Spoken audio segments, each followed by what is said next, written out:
ډیرو محترم مسلمانانو نن یو بهترینه وظیفه ده یا حی یا قیوم. محترمو ډیره زبردسته وظیفه ده، ډیره د کامیابو وظیفه ده، ډیره د حاجتونو پوره کېدو والا وظیفه ده او دې کې اسم اعظم هم شامل دی. محترمو بعضې علما فرمایي چې دا کلمه څوک وایي نو الله جل شانه د هغه د زړه ټول مرادونه پوره کوي، حاجتونه یې پوره کوي، بنده بیړۍ روانوي. محترم مسلمانانو نو دا وظیفه په دې طریقې سره وکئ. کومه طریقه چې راته زه ښیم انشاءالله چې الله جل شانه به ورسره ستاسو حاجتونه پوره کړي. خو ستاسو کورونو کې بیماران وي، بیمارانو ته به الله تعالی صحت ورکړي. نو ستاسو کورونو کې مسلمانانو حاجتمند دي، کاروبارونه نشته دی، یا دغه رنګې ویزې مسلې دي ورته، یا دغه رنګې نور نوکرو مسلې دي ورته. محترم مسلمانانو دغې د ټولو دپاره یا حی یا قیوم برحمتک دا وظیفه تاسو انشاءالله شروع کئ. الله جل شانه به سره ستاسو حاجتونه پوره کوي، ځکه الله جل شانه حاجت روا ذات دی، الله جل شانه مشکل کشا ذات دی، الله جل شانه تمام انسانیت حاجتونه پوره کولو والا رب دی. محترمو تمام انسانانو زړونو باندې د الله جل شانه قدرت دی چې په دغې تمامو زړونو کې څه چلیږي. محترمو په تمامو ذهنونو کې دا وخت څه چلیږي، رب العالمین په هغې باندې قادر مطلق ذات دی. محترمو د الله جل شانه د ذات نه هیڅ یو څیز پټ نشته دی، هر یو څیز الله جل شانه په علم کې دی. محترمو نو انشاءالله چې الله تعالی دومره طاقتور ذات دی چې د هغه نه څه پټ نه دي، د هغه خزانې ډکې دي، د هغه مشکل کشه او حاجت روا دی. نو انشاءالله چې الله تعالی به دې وظیفې سره زموږ حاجتونه هم پوره کوي. السلام علیکم ورحمت الله وبرکاته. ډیرو محترم او قابل قدر مسلمانان وروڼو خویندو، تاسو به انشاءالله روغ جوړ یې، ښه به یې الله مو دغه رنګې خوشحاله او باد ساته. الله تعالی د ټولو مسافرو تمام حاجتونه پوره کړي او تمام مسلمانانو حاجتونه دې الله تعالی پوره کړي او ټولو مسافرو له دې الله تعالی اوږد زندګي د عافیت او د صحت والا ورکړي. محترم مسلمانانو وظیفې به تاسو ډېرې کړې وي، الله تعالی دغه ټولې وظیفې قبولې او مقبولې وګرځوي.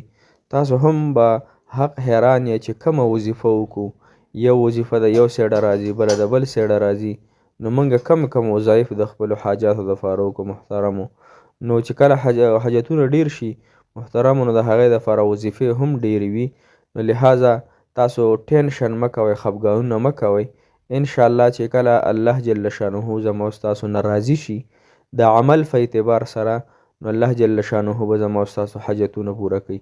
خو چې کله الله جل شانه ناراضه وي محترمو نو که ما تاسو ډېرې وظیفې وکړو، ډېر دعاګانې وغواړو، نو هغه خو به قبلیږي، خو وخت به پکې لګي.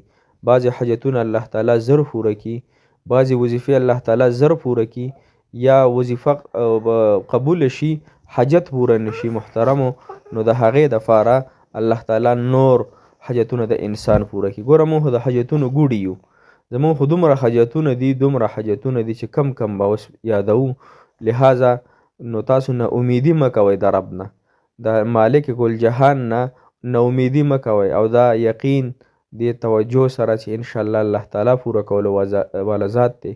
بل خوا چېرته لاړ شو، که الله نه غواړو وظیفې نه کوو نو کم خوا به ځو؟ زموږ څوک مدد کولو والا شته؟ زموږ څوک حاجت روا بل رب شته دی؟ مشکل کشا هم څوک شته دی؟ محترمو چې نشته دی نو محترمو د الله در هم نه پرېږدو، وظایف هم نه پرېږدو، بلکې بار بار او په ښکلې طریقې سره هره وظیفه انشاءالله د خپل وس مطابق هغه په دې طریقې باندې کوو، کومه طریقه چې موږ ته بیانولی شي.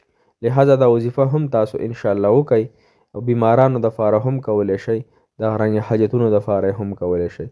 طریقه کار دا دی محترم مسلمانانو، دا وظیفه به تاسو روزانه 500 پیرې وایئ او مخکې او وروسته به محترم مسلمانانو تاسو 11 پیرې درود ابراهیمي وایئ. کوشش وکړئ چې دې وظیفې سره خبرې ونه کړی شي، یعنی هیڅ قسم د دنیا او د آخرت هیڅ قسمه خبرې پکې ونه کړی شي، او دا وظیفه په تنهایۍ کې وکړی شي، یوازیوالي کې وکړی شي. دا نه چې ماشومان هم قلارو دا وظیفه هم کوو، دا نه چې کار او پخلی مو سره کوو دا وظیفه هم کوو. نو محترمو بیا به پکې اثر وي خو کم به پکې وي.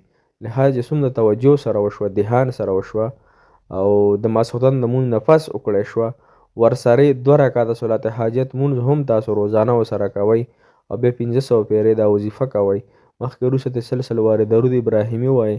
نو انشاءالله یو وخت به داسې راشي چې هغه وخت به ډېر زیات د برکت والا وخت وي او د دې وظیفې د قبلېدو وخت به وي. نو الله تعالی به ورسره زما او ستاسو حاجتونه پوره کړي. محترمو الله جل شانه مو د دنیا ټولې خوشحالۍ ستاسو په نصیب کړي. الله تعالی مو تمام په تمامه حاجتونه پوره کړه. محترم مسلمانانو د هر قسم هغه فعل پرېږدوئ په کم چې زمونږ رب خفه کیږي زمونږ مالک پې خفه کیږي. ګوره کله چې انسان د چا غلام وي نو د خپل مالک هره خبره مني هره خبره باندې د هغه دغه فکر او سوچ کیږي هره خبره د هغه سوچ او سمج سره په هغې ځان پوهه کول پکار وي. لهذا د الله جل شانه ذات مو تاسو ته ډېر نعمتونه راکړي. لهذا دا نعمتونه سترګې غوږونه دا د الله تعالی خلاف نه استعمالو د په ګناهونو باندې نه ککړو.